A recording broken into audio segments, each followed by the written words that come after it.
One of the most iconic video games of all time, and a game that was a lot of people's first video game they ever played, is of course Super Mario Bros. On the NES. It was actually the first video game I ever played, and I have very fond memories of it. But it was one of the best-selling NES games of all time as well, so there are a lot of copies out there. You have a copy, I have a copy, your mother has a copy, your grandmother has a copy. You can pretty much just hold out your hand, and a copy of Super Mario Bros. Will appear. So it's not like this was a super rare game. It's not like it's a game that a lot of people are out there seeking still currently today. Well, at a recent auction, a copy of Super Mario Bros. Just sold for over $100,000. And a lot of people are confused as to why this copy sold so high. So in this video, I basically want to talk about this astronomical sale of Super Mario Bros., why this copy was so highly sought after, and why it sold for such a high price. So sit back, relax, make sure you subscribe to the channel, and let's talk about why this copy of Super Mario Bros. Sold for over 100 grand. Hey, RGT85. Hey, Sean. Oh my God, it's Stevie Richards!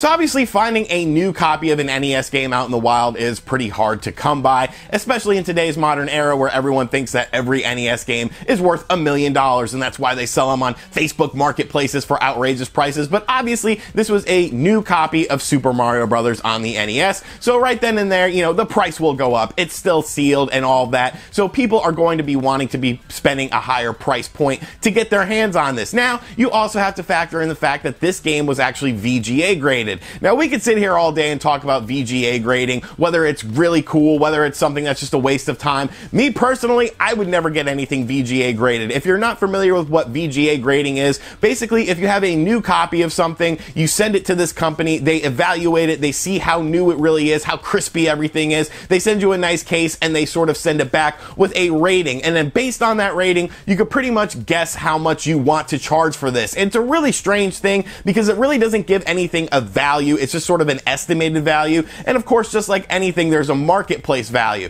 But once again, you can go on eBay and find VGA graded copies of Super Mario Bros. All day. I'm going to show you guys some VGA graded Super Mario Bros. Listings, and you can see that this falls well short of the $100,000 price point. So what makes this copy so special? What makes this copy so unique? But the reason why this copy is so unique and so rare is the fact that this was a test market copy of Super Mario Bros. This isn't like nowadays where when a game comes out, it comes out everywhere across the United States. Back in the day, video games were not nearly as big as they were. So back in 1985, after the sort of video game crash, companies were a lot more hesitant to get into the markets. So New York and LA were the only two places where this copy of the game was available for launch. And when you factor in that this is a new copy, still sealed and very crispy of this game, it definitely brings the value up very, very high. Now, do I think that this game is worth $100,000? I mean, no, it's Super Mario Bros. At the end of the day. I have my copy right here. I'm perfectly happy playing this copy or a virtual console copy or anything like that. But obviously for video game preservation purposes,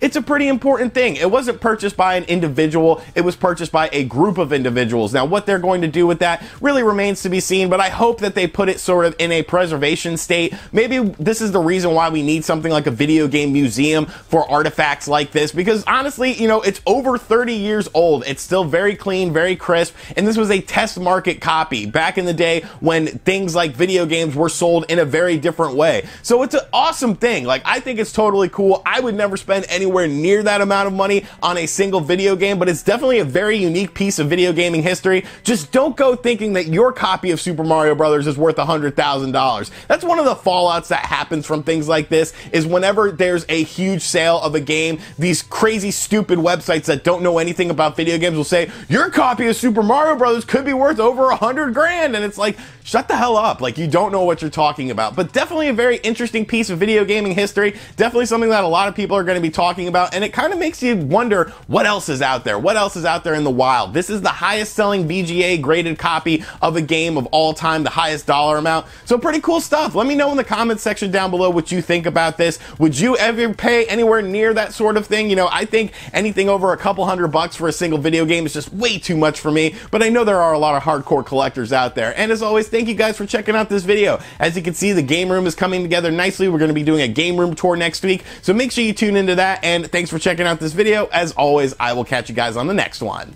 Later.